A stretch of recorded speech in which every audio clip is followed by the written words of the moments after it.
Welcome back to Wrestling with Horror. My name is Andrew Dreamer. As always, I'm here to talk about professional wrestling, horror movies, and look at the ways that they intersect, connect, and everything in between. Now, I've just gotten back from the theater. I got to see the Meg 2, The Trench today.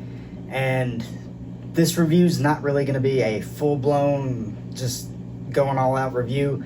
I'm going to kind of talk about some basic things, give my general perception of the movie, give just a non-spoiler, just a spoiler-free review, and then in another day or two, once the movie's been out, because it just came out today, so once it's been out for a few days, we'll come back and we'll look at everything a little deeper. We'll take another look at things and we'll review it that way. But I wanted to just give some just a few thoughts about my just reaction to the movie. So that being said, I'm not going to waste any time. Make sure you're using the code AndrewDreamer for 20% off at redcon1.com. Helps me out a bunch.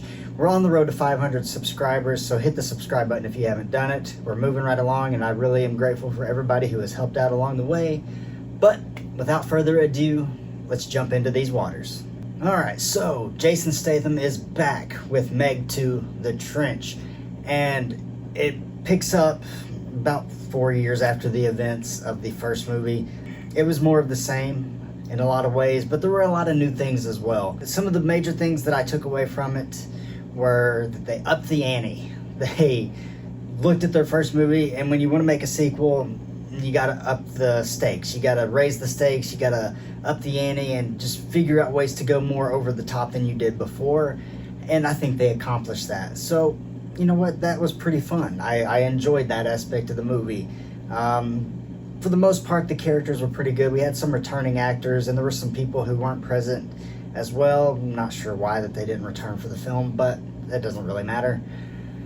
So you have this, the returning cast plus the new cast, and some of it worked for me, some of it didn't. There were some characters that I didn't really care for, some characters that I was rooting for to get killed, and you just kind of just counting down that moment until they do. And then there's some characters that I started off not really liking, but then I come to really enjoy by the end of the film. So there's a lot of different elements when it comes to the character work and the writing of this film, because I think that the writing is probably about on the same level as the first movie. It seemed to be a little more straightforward to me at this time.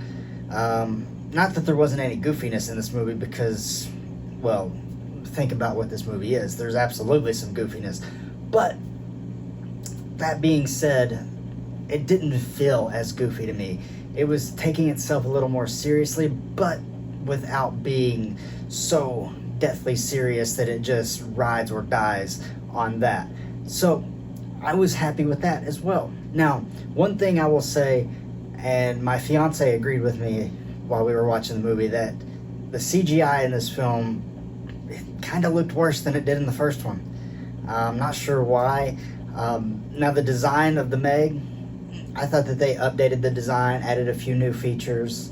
Not really features, but just elements to the design of the Meg. And I thought that they did a pretty good job with the design. But as far as just the special effects and the CGI of it all, honestly, I wasn't really that impressed.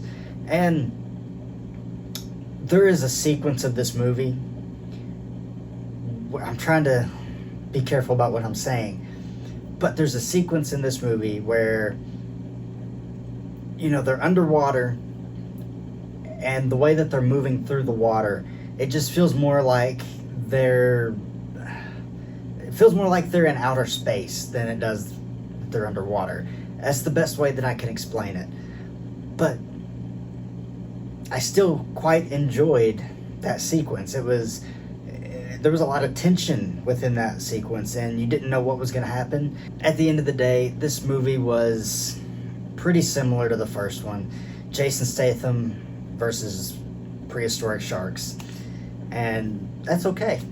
You know, I like Jason Statham. I like shark movies, and that's what I got here. Again, could they make a third one? Maybe. Depends on how much money this one makes, I would bet. But I was pretty happy that I got to go see this movie. I am excited to dive deeper into the plot and really talk about some of the things that I loved about this movie and some of the really big glaring issues that I had with this film as well. So, like I said, in a few days I'll be back to do that, but for now, my name is Andrew Dreamer, and this is Wrestling with Horror.